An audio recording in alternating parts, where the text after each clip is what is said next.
બનાસકાંઠાના મુડેઠા ગામમાં રાધુજી અને માધુજી નામના બે બળવાન દરબારો રહેતા હતા. એમને હીરુ અને નીરુ નામની બે દીકરીઓ હતી. દીકરીઓના લગ્ન નક્કી થયા ત્યારે દરબારોએ નક્કી કર્યું કે કરિયાવરમાં ગાયો નહીં પણ સૌથી રૂપાળી સાંઢો જ આપવી છે. તેમણે રબારીઓને પૂછ્યું. રબારીઓએ વિચાર્યું કે કોઈ ગરીબને આ દરબારો લૂંટી લેશે એટલે તેમણે ચંદ્રુમાણાના વીરાવસાનું નામ આપ્યું. રાધુ અને માધુ ઘોડીએ ચડીને ચંદ્રુમાણા જવા નીકળ્યા. રસ્તામાં અડિયા ગામે એક જોગીના મઢમાં રાત રોકાયા.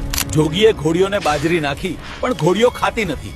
જોગી બોલ્યા, તમારા પેટમાં પાપ છે, સિકોતરના ગામ જવાનું માંડી વાળો. પણ દરબારો અભિમાનમાં બોલ્યા, જો એની સિકોતર જબરી હશે તો અમારો મુડેઠાનો હનુમાન પણ કાંઈ ઓછો નથી. ચંદ્રુમાણા પહોંચી ગોવાળ સુખદેવને મારીને લોખંડની સાંકળોથી બાંધેલી વીરાવસાની સાંઢો તેમણે બળજબરીથી ચોરી લીધી. રસ્તામાં લુહાર પાસે જઈને કટાર બતાવી સાંકળો તોડાવી. લહારે કહ્યું, હું સાંકળ તોડું છું પણ માં સિકોતર તમને નહીં છોડે. ઘાયલ ગોવાળ સુખદેવ રડતો રડતો રતનબા પાસે ગયો. રતનબાએ દુઃખી થઈને માં સિકોતરને પોકાર કર્યો કે મધરાતે સિકોતરે સ્વપ્નમાં આવી કહ્યું, નિરાંતે જમો, હું મુડેઠા જાઉં છું. મારી સાંઢો લીધા વગર હવે હું પાછી નહીં આવું. માં સિકોતર એક ડોશીનું રૂપ લઈ રાધુ માધુની પાછળ મુડેઠા પહોંચ્યા. ત્યાં તો દીકરીઓના લગ્નની જાન આવી ગઈ હતી. ફેરા ફરવાના સમયે સિકોતર કોપાયમાન થયા. તેમણે બંને દીકરીઓના ચહેરા બદલીને ભયાનક ચુડેલ જેવા કરી દીધા.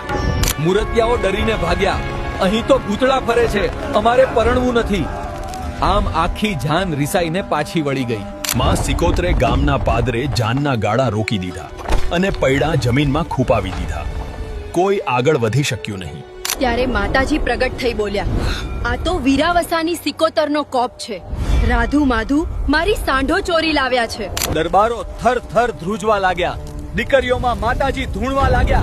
મારી સાંઢો પાછી આપો તો જ દીકરીઓ સાજી થશે. રાધુ માધુએ ભૂલ સ્વીકારી, સામૈયા કર્યા અને વાજતે ગાજતે વીરાવસાની બધી સાંઢો પાછી આપી દીધી. માતાજીએ દીકરીઓને ફરી રૂપાળી કરી દીધી અને લગ્ન થયા. ત્યારથી મુડેઠામાં પણ સિકોતરના નિવેદન પહેલા થાય છે. આમ ચંદ્રુમાણાની સિકોતરે પરચા પૂર્યા અને ગુજરાતમાં ડંકો વગાડ્યો. બોલો વીરાવસાની સિકોતર માતની.